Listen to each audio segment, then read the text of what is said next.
Thanks, Jim. I'm going to take off on something that Dr. Gorka said, actually. Dr. Gorka's lecture was, in fact, a recruiting lecture.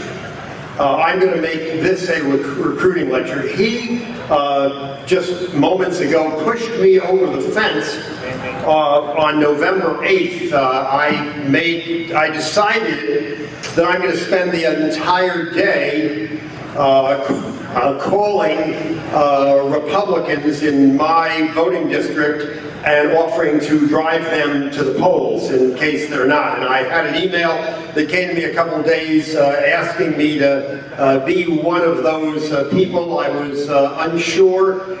He has absolutely convinced me. The first thing I'm going to do tonight is go home and try to talk my wife into helping. I hope I am successful, but with or without her, I'm going to spend the day chasing people to the polls. I'm going to do the same thing here today. I'm going to arm you with information, however the election turns out on November 8th, and let's all hope and pray that freedom wins on election day. But however it turns out, the global warming hoax will continue. And it's going to take a lot of people to convince America, the United States, that it is a hoax and that every dollar that has been spent is a dollar flushed down the toilet, which has lowered the standard of living for the people who actually need the money the most, that's being wasted on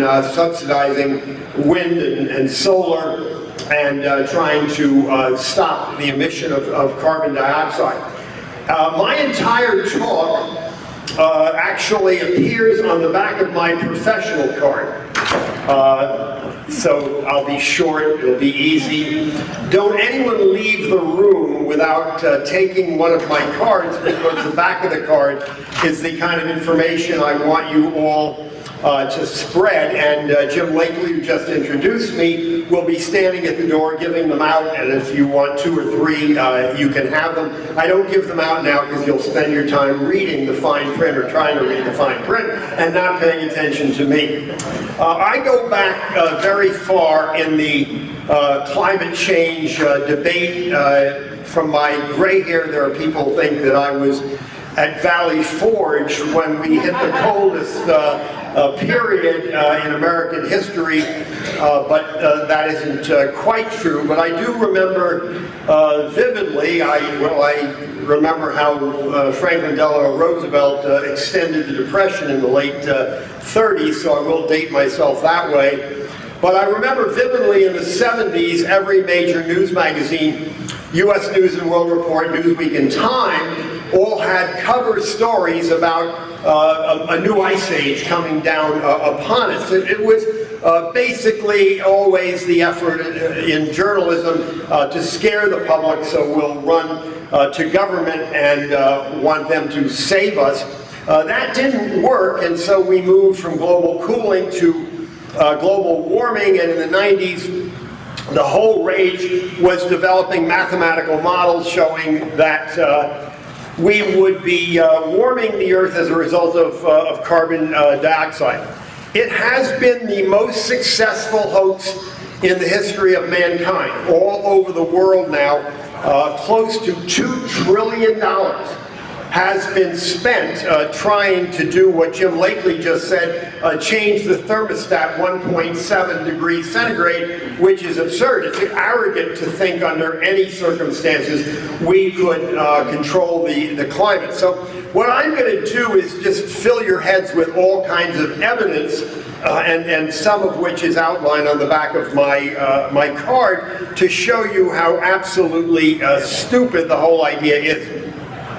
Since the early 90s, when Al Gore wrote his book Earth in the Balance, and then just 10 years ago made the horrible movie The Inconvenient Truth, the International Panel on Climate Change has been supporting 117 mathematical equations that are supposed to indicate that man is warming the planet. The US government pours $5 billion a year into these models, into academics who claim they can find evidence that man is warming the globe. The 117 models, none of them agree with each other, and so they just make an average of 117 incorrect equations. None of them, they've been around for over a decade, none of them have been able to project forward that in fact the temperature of the planet has not changed now in nearly 2 decades. None of them have been able to predict backwards, when all the data is available, what the temperature of the planet was 10, 15, 20, 30 years ago. They are absolutely worthless, but they have skewed the ethics of academia, because if you write a proposal indicating that you will come up with some evidence that man is warming the globe, they will give you money to do that. Let me pose four questions. The first one is, are we warming? Well, we were warming from 78 to 98, and as I indicate, while I wasn't at Valley Forge, that was 300 years later, the end of a mini ice age that started back around 1400. And most people, if you've read your history, know what a tough time it was for the soldiers there. It was the end of a mini ice age. We have been warming out of that essentially since 1780 or so. And we did experience 0.7 degrees centigrade warming between 1978 and 1998. We have not experienced any warming since. So we did warm, we're not warming right now. Is warming bad? Well, 5 times more people die of exposure, cold, 5 times more premature deaths from cold than from warmth. I mean, very few people go to Alaska for vacation in the winter. They tend to go south. We tend to like warm weather, although I like Chicago better than any place warm, especially now that the Cubs are hopefully going to end their 108-year but warming is in no way bad. The growing seasons are longer. Everything is growing more. The third question is carbon dioxide bad? We only live on this planet because of carbon dioxide, and I'll give you a shocking piece of information that is not on the back of my card. At the end of World War II, when we really had a revolution, industrial revolution, and we started pumping carbon dioxide into the air from our factories, our power plants, and our automobiles. At that point, the amount of carbon dioxide in the air was 280 parts per million. It's now up to 400, and that is a wonderful thing because we were pretty much at 280 start. You see, at 150 parts per million carbon dioxide, we're finished. It's over. Plants will not survive below 150 parts per million carbon dioxide. So we were really starved still at 280. We're at 400 now. I'm sure we'll go considerably higher, and it won't matter at all. Anyone want to guess what the carbon dioxide level is in this room? I don't have a monitor, but I'm quite sure what it is. Someone want to yell out a number that they'd guess the carbon dioxide? If outside the building it's 400, what do you think it is in here? 2,000 is absolutely correct. I mean, if we had a monitor, I guarantee you it would be give or take a few 2,000 because you're all spewing carbon dioxide into the air, and thank you for that. Anyone want to know, I love, this is a statistic I know, and I don't think any of you will know, but I'll guess. What do you think the what do you think the carbon dioxide maximum level they try to maintain in a submarine? I mean, if we're at 2,000, what would you guess it is in a submarine? 10,000. Well, you're close. It's 5,000. They try in the submarines to keep it at 5,000. The point being, there are no health problems whatsoever with the carbon dioxide that we are facing. So carbon dioxide is not bad. Does it... now, what I'll also tell you is, as a result of the increased carbon dioxide, everything on this planet is growing better. Everything. The rainforest areas have increased green matter in the order of about 14% all around the globe. Every single crop we're growing on the planet, the yields have increased marginally, partly as a result of more carbon dioxide. The Dutch were pumping double the carbon dioxide into their tulip areas, covered up for the last 50 or 60 years to get better growth. There have been 1,000 experiments on growing things in increased carbon dioxide. Essentially, they all show it's good for plant life. Without plants, we don't have animals, we don't have us, so it's a good thing. Now, does carbon dioxide increase the temperature? There is absolutely no evidence of that at all. The scientific, the models, the mathematical model. Let me explain what a mathematical model is. I did this, I was teaching a class at Ohio State many years ago, and it was a beautiful fall day, and the leaves were turning colors, and I explained to my class that we could write an equation that would pretty closely determine what day the leaves would begin to turn colors. And it was a function of the moisture, it was a function of the soil type, it was a function of the nature of the trees, how much rainfall there had been in recent weeks, and there were a handful of variables, probably with regard to tree color, only about a dozen that if you really understood botany, you could feed into equation and get a pretty good estimate of when the leaves would turn. With regard to an equation that controls the temperature of the planet,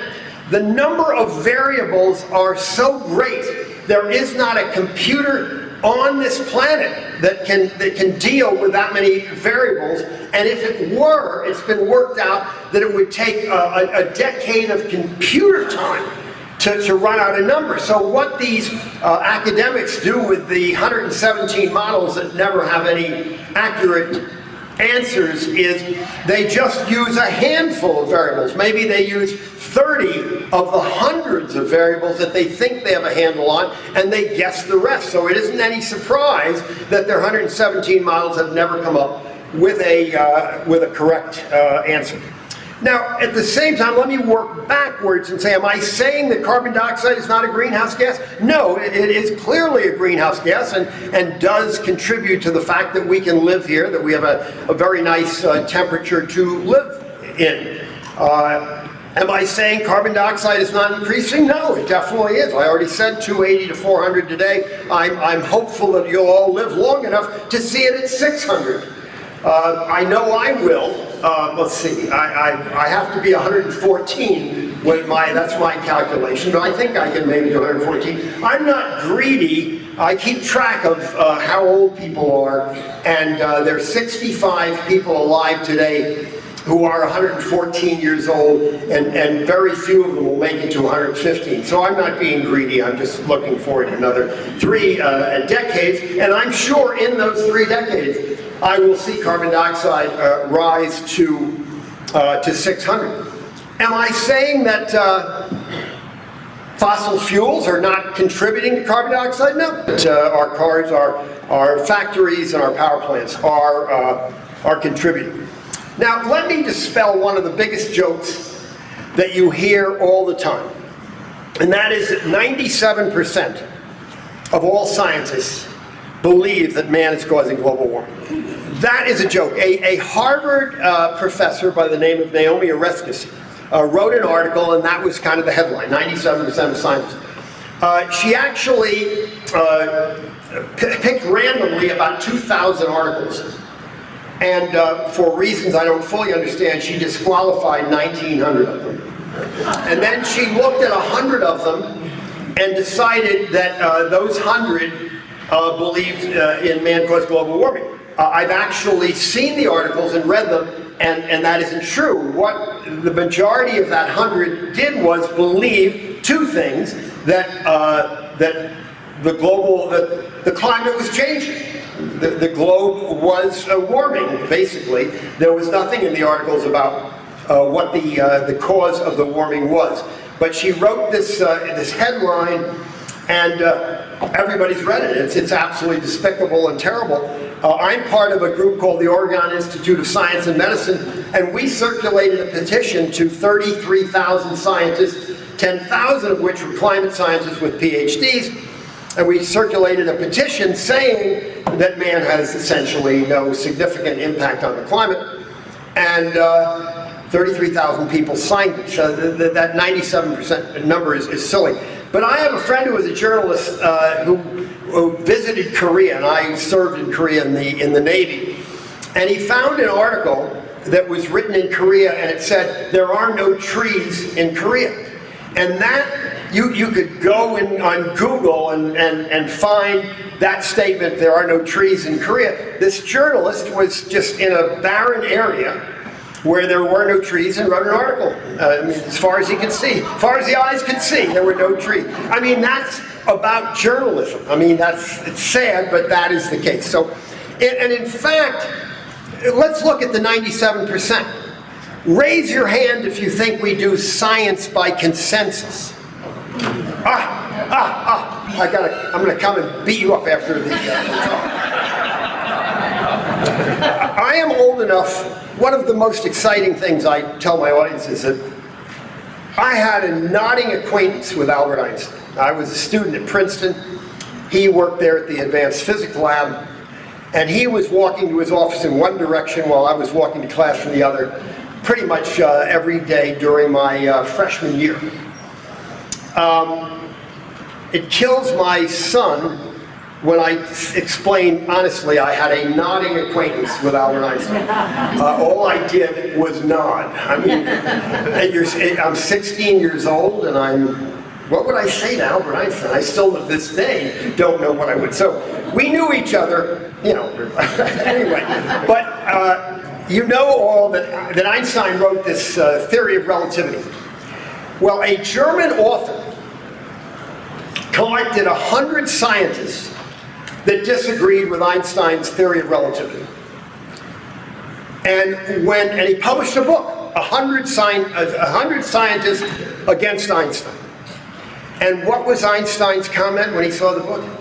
Why did you need 100? You only needed one to disprove what I did. And you know, it only takes one, and he always said that. You might remember about, it's probably 5 years now, when it looked like someone had disproved Einstein's theory based on the speed of light. They thought they sent an electron from two cities in Switzerland faster than 186,000 miles per second. And when I read it, I knew instantly it was an experimental error, but it took a month for them to find it. And people were all excited they had disproved Einstein. But if it was true, it would only take that one experiment to disprove Einstein. We don't do science by consensus. Unfortunately, that's the way the press and, as I say, the movement in unethical science is actually happening today. If you say that enough people believe in something, it gives it credibility. That isn't the way science works. In science, we make a guess at how something works, a guess. And then we create a hypothesis of how, precisely how it works, and then we do an experiment.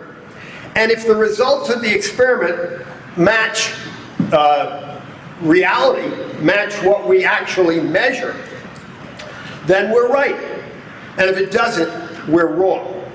What we see in science today is people, just fudging everything they're doing to maintain support for their theory. Most of you have probably seen, we have an email scandal going on now, but we had one in climate science some years ago when we found emails at a university in the United Kingdom that showed that they were just fudging all kinds of data to show that man was causing warming. I think that was called climate gate. Everything is a gate now. I've not heard the word Hillary gate yet, but we should.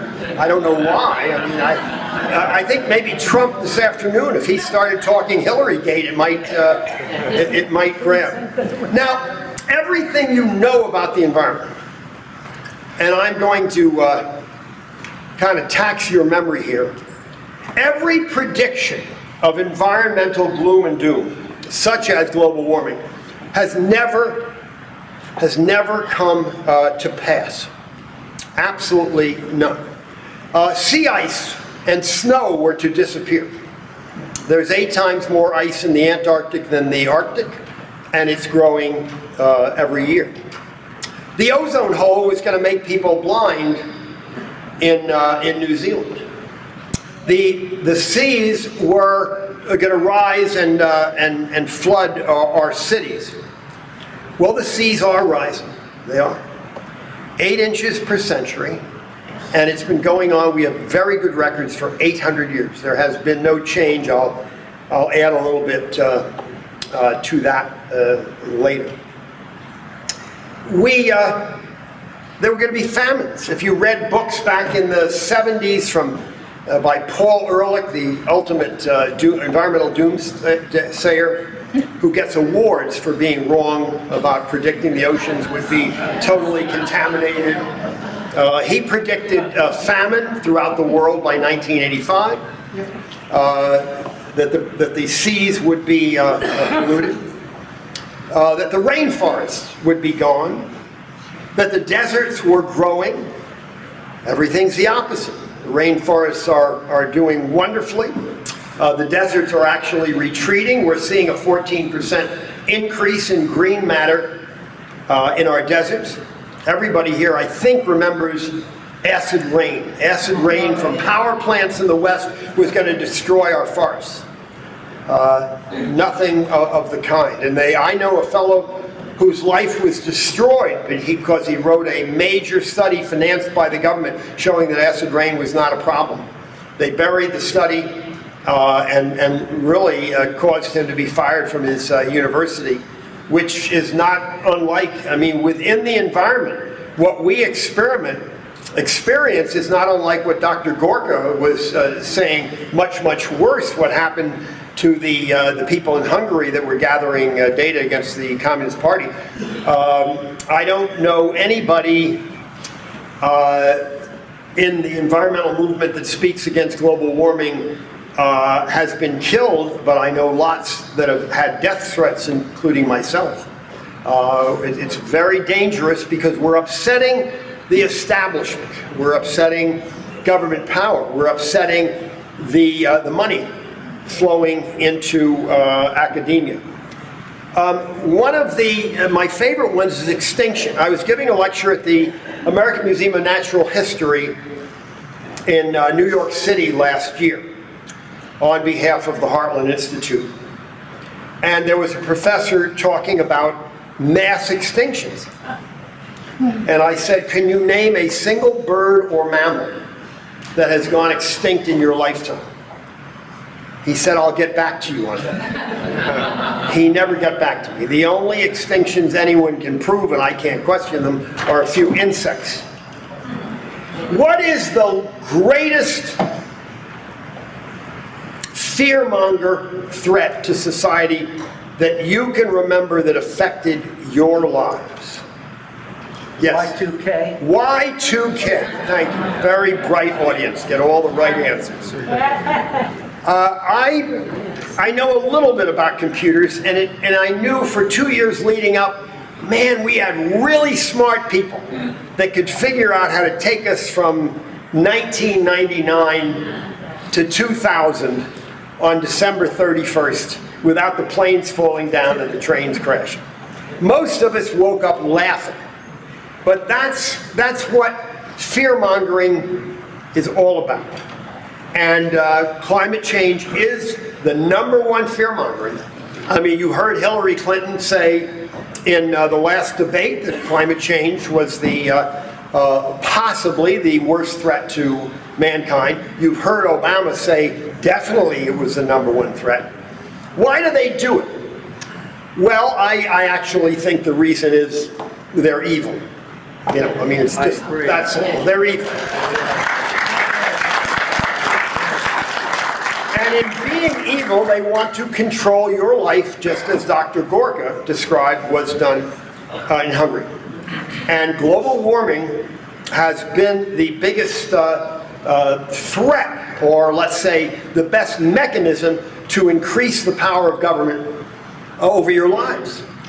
I mean, they could come in here and throw half of you out to get the carbon dioxide content in the air down from 2,000 perhaps to 1,000. I mean, you are part of the problem, and ultimately, I mean, if you take it to a far extent, I don't know how far, they'll control how many children you have. They did that in China. It has destroyed China. It's another subject. But if they can control carbon dioxide, we're in a bunch of trouble. But I want to go back to mathematical models just for a moment. I told you that there are hundreds of variables, and they only really have they only have a handle on a few dozen that they put in the equation. There is one variable that has a lot to do with the temperature of the planet that is in none of the 117 mathematical models. Oh, you guys are too smart. You didn't hear it in the back. The answer in the front is the sun. The sun does not appear in any of the models. It's crazy. It is the sun, stupid. I mean, really. I mean, it is the sun. And the sun's radiation varies continually. And what we know right now is that we're in a major lull as far as the sun's radiation. A lot of it has to do with sunspots. Sunspots are hydrogen explosions on the surface of the sun, which impact how much radiation moves from the sun down into our atmosphere. And the sun has been more dormant with regard to sunspots for the last 30 years than any time in our recorded history. So we're fairly sure we're going into a cooling trend probably in the next 20 or 30 years. Not that I would scare you with, because we're resilient. We'll manage. We can manage a few degrees in any way, but I do think at the very least the global warming fear will end when we have a few years of clearly cooling. But is it not amazing that in all those models they decide it has nothing to do with the sun? It's crazy. All right, let me go for the facts. And these are 9 facts I'm going to go over with you that are all on the back of the card that Jim has either already given you, or if you haven't gotten it, make sure you find them before you get out of the room, because it's the ammunition I want you to use, just as Dr. Gorka asked us all to bring people to the polls on November 8th. You're going to be battling this constantly. And at every social event, at every dinner party, cocktail party, wherever you can, try to have a calm discussion. And a calm discussion, not with real dyed-in-the-wool liberals. They're hopeless. I mean, don't even waste your time. I mean, if you believe in a political position from a base of emotional passion, you're not going to get anywhere with it. But the bulk of people I know with regard to climate change, they don't have a dog in the race, or a horse in the race, or whatever it's called. They just read daily that man is warming up the globe and it's a bad thing. So you can have a calm discussion, I would guess, with 70% of your friends that respect your judgment. And you can just start a conversation. And you could take any 1, 2, or 3 of the 9 points I'm about to go over with you that you're comfortable with to convince them. And I've been doing this for years, and I test people. I remember, like it was yesterday, having dinner with a friend of ours, a woman, and I don't know how we got into climate change, but she was saying something about being concerned, and I gave her, my 3-minute elevator speech about climate change. And that was fine, I left it there, and I saw her 2 weeks later. And I said to her, how are you feeling about climate change now versus where you were when I saw you a few weeks ago? Oh, she said, oh, I mean, you know, I had no idea. You know, I have total respect for your understanding and your scientific background, so I'm now totally on your side. I mean, it was an easy win, and I do it all the time. Sometimes I try to avoid it because I do it all the time. It gets kind of tiresome. But it's hard for me not to get drawn into the conversation. I want you to get into the conversation, and the 9 points are on the back of the card. The first one is, we have very good records of temperature going back about 5,000 years just on what we call proxies. I mean tree rings and things like that. And we know we are below the average temperature of the Earth for the last 5,000 years. We're cooler than the average temperature for the last 5,000 years. We know, as I already said, that we're recovering from a little ice age since Valley Forge. We know that we were warming from 78 to 98, but we're not warming since. We know that the CO2 level in this room is around 2,000. We know that when the dinosaurs walked the Earth 200 million years ago, the CO2 content of the entire planet was 1,800 parts per million. We know physics, this is one you may not want to deal with, but physicists will tell you to the extent that CO2 is part of the greenhouse effect that keeps the Earth warm, when you increase CO2, if the temperature were going to go up as a result of it, it should go up higher in upper latitudes and less in lower latitudes, and that is not the case. That's a little physics you might want to stay away from. But the most interesting thing we know for sure, and my favorite, is that we have 900,000 years of ice cores from the Arctic and from Greenland. 900,000 years. In the ice cores are gas bubbles. In the gas bubbles are different radioactive isotopes that we can compare that tell us what the temperature was when that bubble was frozen in the ice quite accurately. We can tell what the air temperature was when the bubble was frozen. Also in the bubble are different isotopes of carbon. And we can date how old the bubble is by measuring the different types of carbon in the bubble. Within 50 years, give or take 50 years, we can know how old the ice is. And finally, we can directly measure the volume of carbon dioxide in the ice bubble. Okay? So, we have 900,000 years of record of the Earth's temperature and carbon dioxide content. And what we find is that there is a cycle that lasts about 1,500 years of up and down. The temperature of the Earth seems to go up and come down every 1,500 years. But the most important piece of data is, in all cases, the temperature goes up first and the carbon dioxide goes up a few centuries later.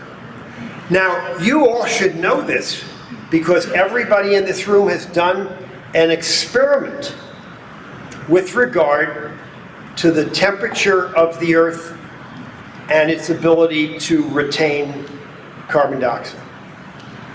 Who would like to tell me what that experiment is that everyone in this room has done? Yes? Breathing? Say again? Breathing. Nope, not breathing. Is it when you go? Nope. Well, I'll tell you. Everybody here has opened a bottle of carbonated soda Yeah.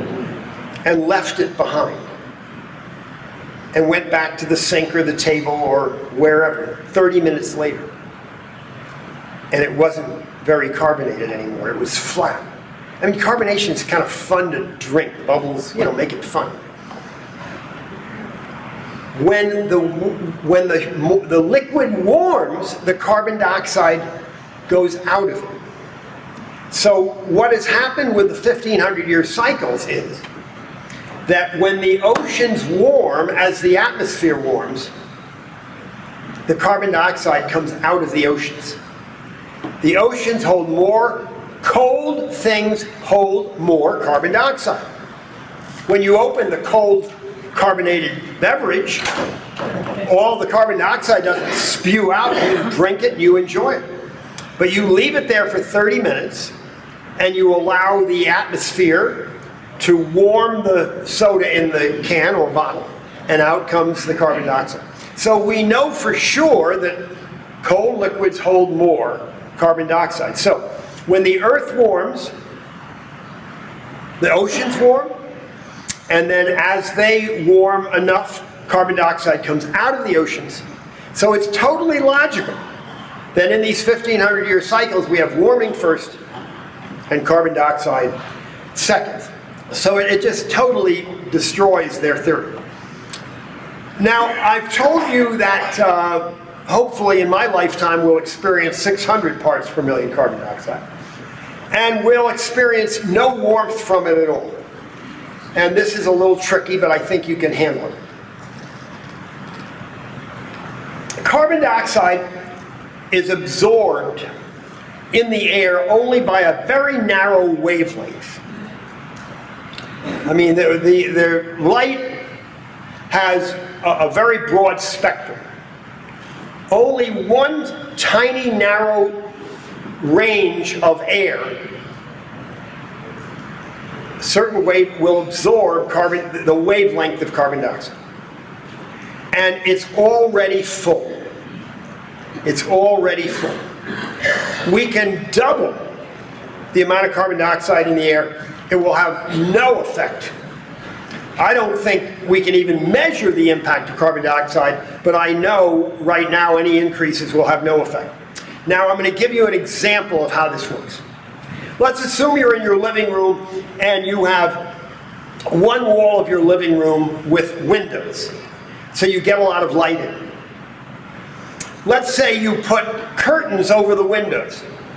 The room gets darker, but by no means pitch black.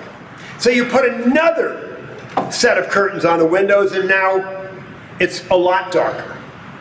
Not quite pitch black. Now you put a third layer of curtains on your windows, now you're pitch black. You can add a fourth, fifth, sixth layer of curtains, isn't going to do any good. You've already blanked out all the way. Well, that's the situation with the atmosphere absorbing carbon dioxide. It doesn't matter how much we pump in. It's all been absorbed by the atmosphere as it is. Two final, not final points, but two more points that are on the back of the card. We know from satellites there are over 10,000 glaciers on the planet. We've only really done one decent study of what we call the water budget of glaciers. And a scientist some years ago looked at 246 glaciers randomly around the world. And he found that a third of them were increasing in size, a third were melting, and a third were stable. The point being, we're not seeing glaciers melting. My wife and I were on a cruise on the whatever they call the bay along Alaska that has a glacier bay. And a naturalist came aboard to explain the glaciers we were seeing. And she looked at this glacier and that glacier and said, of course, they're melting because of global warming. And then she looked at this glacier and she said, that one's getting larger and we don't understand why. If I could have found her on the ship, I'd have wrung her neck, but I didn't know where she was with her microphone, so I didn't have a chance to respond. Final small point on the back of my card are the polar bears. Boy, the polar bears are a poor icon for global warming. We know really absolutely for sure in 1960 there were about 5,000 polar bears in the Arctic region in northern Canada. We know now there are 25,000. We know they've been around for 500,000 years with the Earth's temperature, going up and down. And one thing we know for sure is, wow, they swim really good. I mean, you know, they can get away from a temperature they don't like to another temperature. So the polar bear is a real silly icon, and it's thriving. There's a major league professor in University of Manitoba that's been studying them for 21 years and shown conclusively they are not endangered in any way. And there's a place, if you're interested in polar bears, in Churchill, Manitoba, is a polar bear viewing place where people literally take a destination vacation if you want to see polar bears in Churchill, Manitoba. And clearly they count them every year, and their numbers have been increasing for the past 10 years. So polar bears are not in trouble. I'll give you 3 more interesting pieces of information, all of which you've heard about wrongly. Coral reefs. Everybody here knows that coral reefs are bleaching because of global warming. Let me teach you a little about coral reefs. From time to time, the environment changes. Now, the reef that we study the most is the Great Barrier Reef in Australia. It's 1,000 miles long. It's a multi-billion-dollar tourist attraction. They're very concerned with their coral reefs. They study the reefs. The bleaching of coral reefs is a natural phenomenon that has nothing whatsoever to do with the heat of the earth. The color of a coral reef is a result of the algae that live in the reef. Take green algae, put it in a white reef, the reef has a bit of a color. When the environment changes, the algae leave the reef, and the reef becomes white. And then with time, another form of algae that likes the particular environment better moves in, and the bleaching is over. And they've been studying the color of these reefs for decades, and they know for sure that there has been no statistical change in the reefs over the last 20 years. But you hear, you know, they're used by the global warming alarmists to say it's a bad thing. Kilimanjaro. Most of you have heard that the glacier on Kilimanjaro is melting. Kilimanjaro is 19,370 feet tall. It was first summited in 1887. The glacier on the top of Kilimanjaro formed 11,000 years ago. There has not been any melting of any ice on Kilimanjaro for really recorded history, as long as we've been studying. It is losing ice, but there is no melting. Anyone want to tell me how ice is lost without it melting? Evaporation. The physical term is sublimation. Sublimation is when you skip a form. You have liquid, gas, solid, or liquid, solid, gas. And the ice goes right from solid to gas, and it skips the liquid phase. And that's been going on ever since the forests at the base of Kilimanjaro were deforested, and you get dry air coming up, and the dry air causes the ice to sublimate, but it does not melt. The temperature has never, ever been below freezing since we summited Kilimanjaro in 1887. So, another one of those mythical stories. And the final one, and the most interesting one, that I hope you all remember, deals with sea level rise. We really measure sea level, the level of sea level varies all over the planet, actually. It's not constant, it's kind of tricky. But we have the very best numbers off the coast of New Zealand. There's a group of 87 islands called the Mariana Islands. One of them was very famous in World War II, called Kwajalein. In 1978, there was a typhoon that flooded all the islands and actually rose sea level quite measurably. And so ever since then, we've been taking sea level measurements along these, in all 87 of the islands, the Mariana Islands. And it's very interesting that in the last 10 years, we do this with satellites. In the last 10 years, the land mass of the 87 islands has increased by about 11%. If the land mass increased, what did sea level do? Right. It dropped. I mean, there just is no evidence whatsoever. But Al Gore, didn't he He made like $100 million. didn't he flood? Al Gore's made $400 million by my best count with his movie, and of course, it's amazing. It's very easy to scare people. I mean, really, we are controlled. Our politicians try to control us by fear. A famous writer from Baltimore, Maryland, H.L. Mencken, wrote I'll paraphrase it. He said, the purpose of government is to scare the people with false hobgoblins so they will run to the government to save them. And that's, what the government is doing all the time. The weight of evidence against man-caused global warming is gigantic. It just simply does not exist. And my purpose here this morning, I think we have a few minutes for questions. I'm here all day. Is to recruit you, not for you to walk out and say, well, that's interesting. I know a little more about climate change than I did before I walked in. My purpose is the same as Dr. Gorka's, to get you to become active. Take my card. I'm sure we have extras if you want a couple. Read it, use it, talk about it, because it's a threat that will go on beyond the election, and it is hurting the standard of living of the poorest people around the world because their energy costs are going up for no reason whatsoever. All right, I'll stop here, and I think we have 4 or 5 minutes.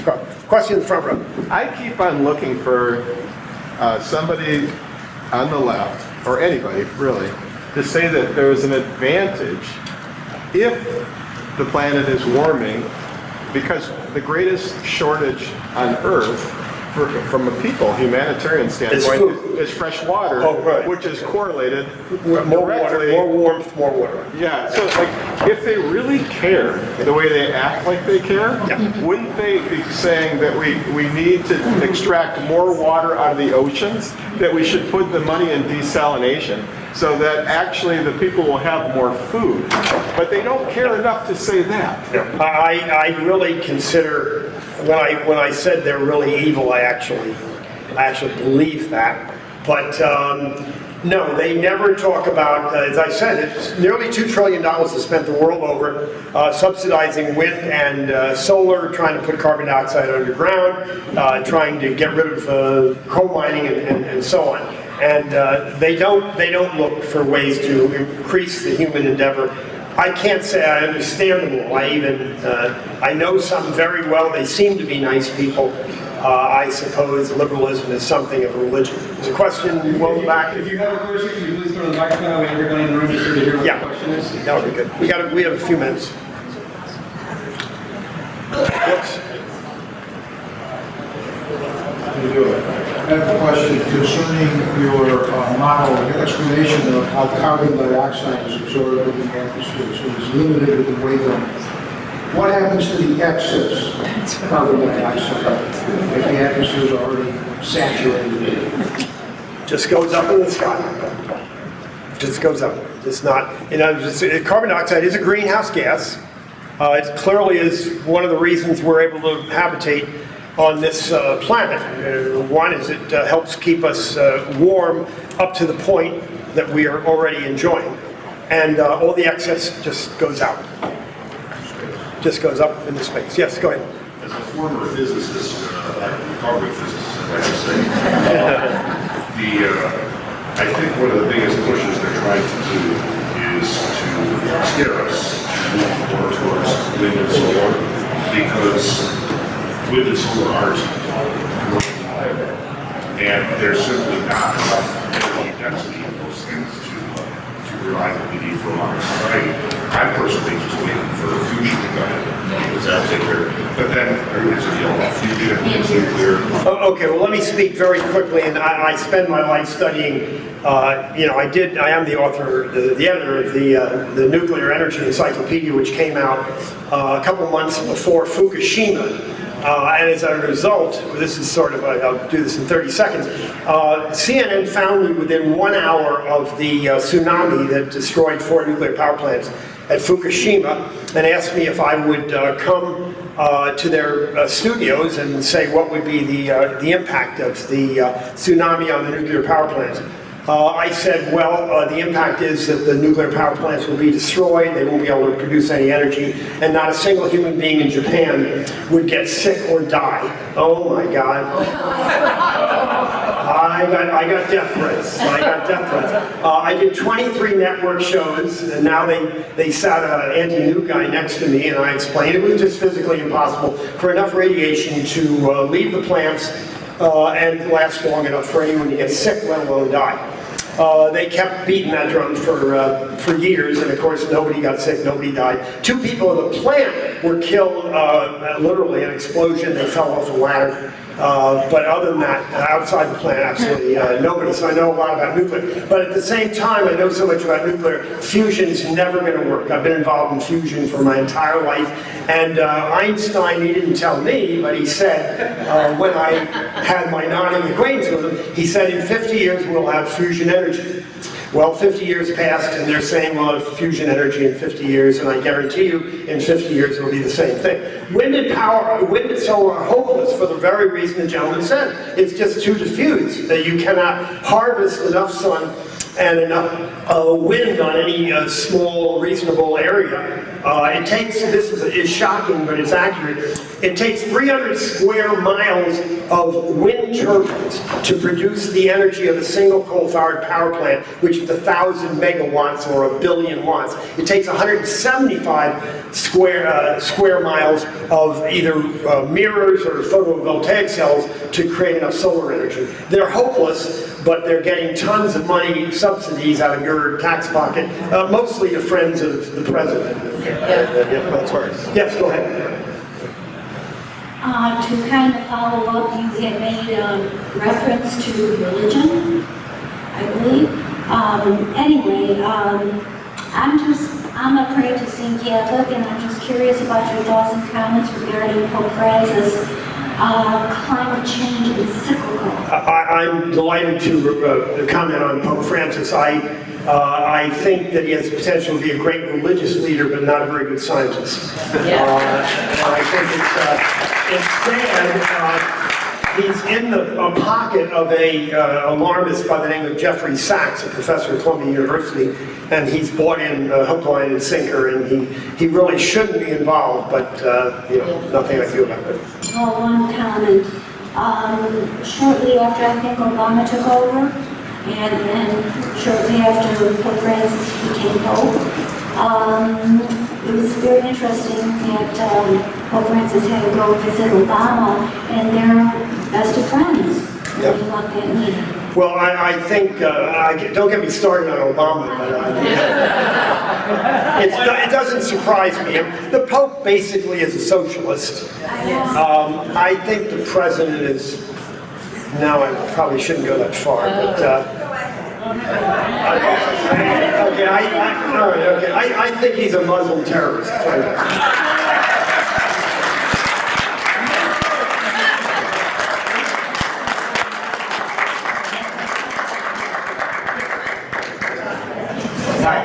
I used to work at FMC Environmental Equipment, and we had air scrubbers coming out of smokestacks, and I'm wondering if they still use that because of the coal that was used in the treatment. They do. FMC used to be Food Machinery Corporation, and I know the company well.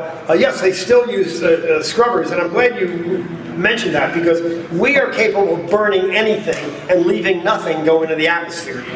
We can burn clean coal. I mean, if we can put people on the moon, and we will go back to the moon, we may one day get to Mars, but burning coal cleanly and not having any contaminants go into the air is not rocket science. It really is not, no question.